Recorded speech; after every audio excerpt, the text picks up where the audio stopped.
જામનગરના સિટી એ division police સ્ટેશનમાં ગત 27/11 તારીખના રોજ એક ફરિયાદ દાખલ થઈ હતી, જેની વિગત મુજબ જે આરોપી છે જેનું નામ છે મનસીલ હર્ષદભાઈ કોયા, આ આરોપી દ્વારા પોતે ગ્રામ પંચાયતમાં અલગ અલગ જેમ પોર્ટલ ઉપરથી એને ડસ્ટબિન તેમજ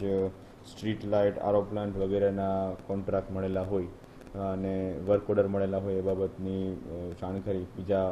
માણસોને આપી અને પોતાના વર્ક ઓર્ડરમાંથી ટકાવારીમાં નફોનો ભાગ આપી એવી લાલચ આપવામાં આવેલી હતી, જેના આધારે અલગ અલગ ફરિયાદી તેમજ જે અન્ય ભોગ બનનારો છે તે તમામ પાસેથી કુલ મળીને આશરે 4 કરોડ જેટલા રૂપિયા એણે લઈ લીધા હતા અને ત્યારબાદ નાસી ભાગી જઈ અને બીજા બધા લોકો સાથે વિશ્વાસઘાત, છેતરપિંડી તેમજ જે ખોટા દસ્તાવેજનો ઉપયોગ કરવા બાબતનો ગુનો દાખલ કરવામાં આવેલો હતો. આ ગુનાની તપાસ સિટી એ ડિવિઝન પોલીસ સ્ટેશન દ્વારા કરવામાં આવેલી હતી, જેમાં આધારે જે આ નાસ્તો ફરતો આરોપી હતો તેને હ્યુમન ઇન્ટેલિજન્સ અને ટેકનિકલ સર્વેલન્સના આધારે સિટી એ ડિવિઝન પોલીસ સ્ટેશનના સ્ટાફ દ્વારા અમદાવાદ ખાતેથી પકડવામાં આવેલા છે અને હાલ જે આરોપી છે મનસીલ હર્ષદભાઈ કોયા એને પોલીસ કસ્ટડીના રિમાન્ડ માટેની આગળની તજવીજ ચાલુ છે અને આગળની તપાસ હાલ ચાલુમાં છે.